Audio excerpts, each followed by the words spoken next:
Hello Mark, my name is William and my student number is 24. I'm freshman from Speaking and Listening class section B, and today I'm going to talk about Why Thinking You're Ugly is Bad for You by Meaghan Ramsey. This is my niece, Stella. She's just turned 1 and started to walk, and she's walking in a really cool way that 1-year-olds do, a kind of teetering. My body's moving too fast for my legs kind of way. It is absolutely gorgeous, and one of her favorite things to do at the moment is to stare at herself in the mirror. She absolutely loves her reflection.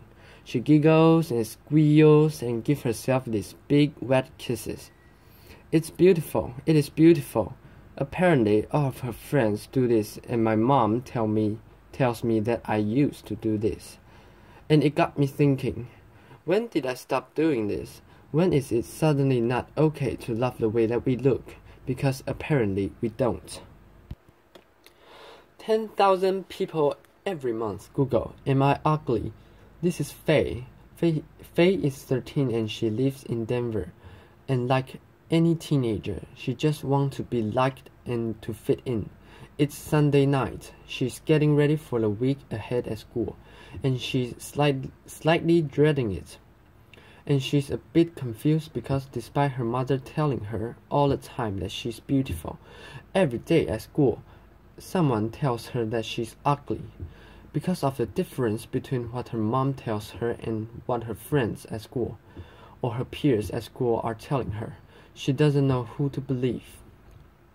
So she takes a video of herself. She posted to YouTube, and she asked people to please leave a comment. Am I pretty or am I ugly? Well, so far, Faye has received over 13,000 comments. Some of them are so nasty they don't bear thinking about. This is an average, healthy-looking teenager girl receiving this feedback at one of the most emotionally vulnerable times in her life. Thousands of people are posting videos like this, mostly teenage girls, reaching out in this way. But what's leading them to do this? Well, today's teenagers are rarely alone. They're under pressures to be online and available at all times. Talking, messaging, liking, commenting, sharing, posting. It never ends. Never before have we been so connected, so continuously, so instantaneously, so young. And as one mom told me, it's like there's a party in their bedroom every night. There's simply no privacy, and the social pressure that go along with that are relentless. This always-on environment is training our kids to value themselves based on the numbers of likes they get and the types of comments that they receive. There's no separation between online and offline life. What's real or what isn't is really hard to tell the difference between, and it's also really hard to tell the difference between what's authentic and what's digitally manipulated. What's a highlight in someone's life versus what's normal in the context of everyday. And where are they looking to for inspiration? Well, you can see the kinds of images that are covering the newsfeed of girls every day. Size 0 models still dominate our catwalks. Airbrushing is now routine. And trends like Sinspiration, Thigh Gap, Bikini Bridge, and Pro-Ana. For those who don't know, Pro-Ana means pro-anorexia. These trends are teamed with the stereotyping and flagrant objectification of women in today's popular culture.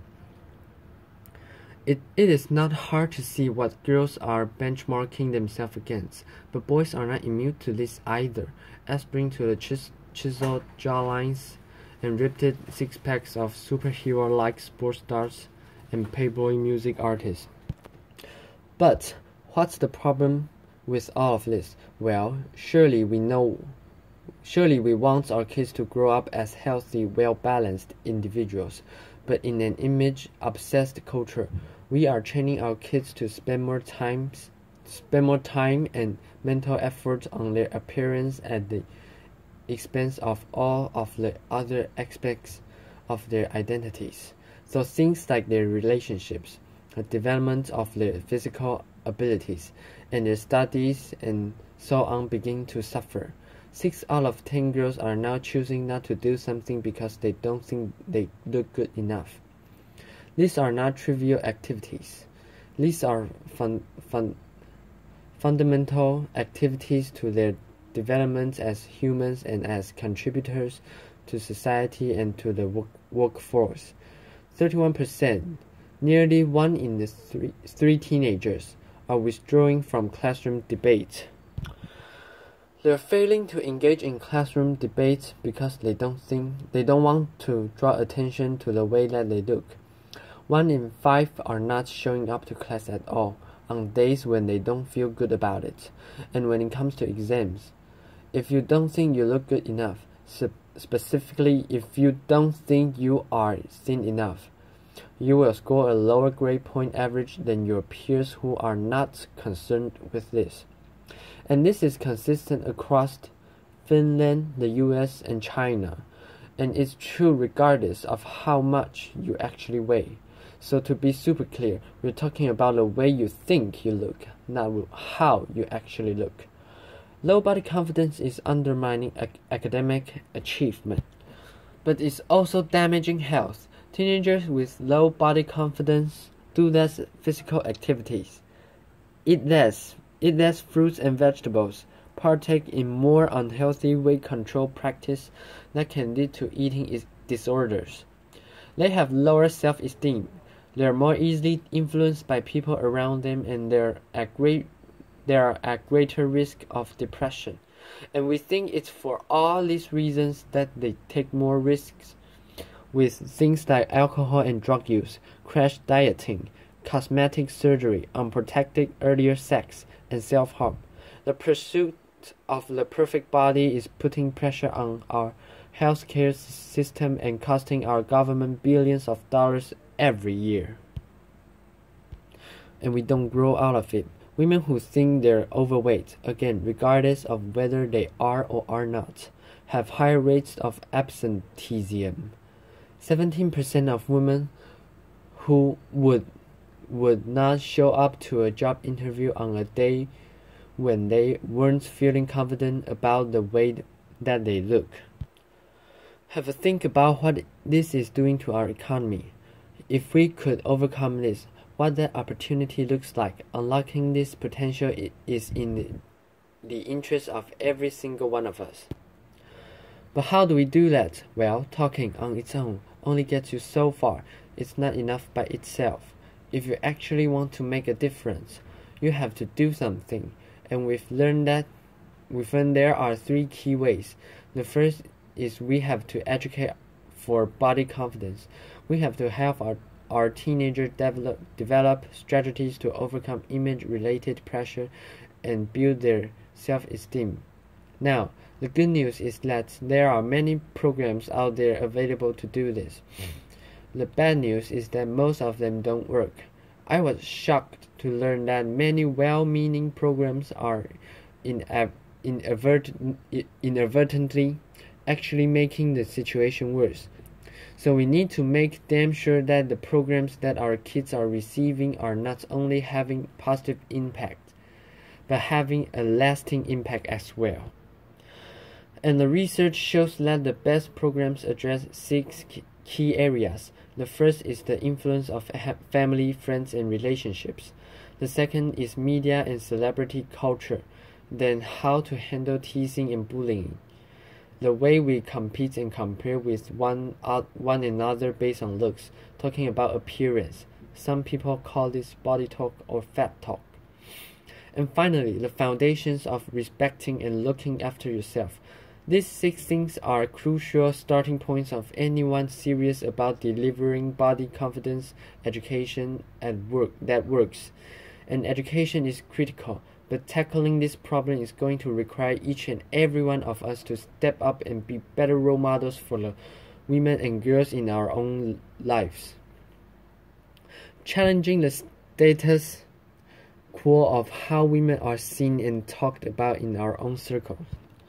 It is not okay that we judge the contribution of our politicians by their haircuts or size of their breasts, or to infer that the determination of the success of an Olympian is down to her not being a looker. We need to start judging people by what they do, not what they look like.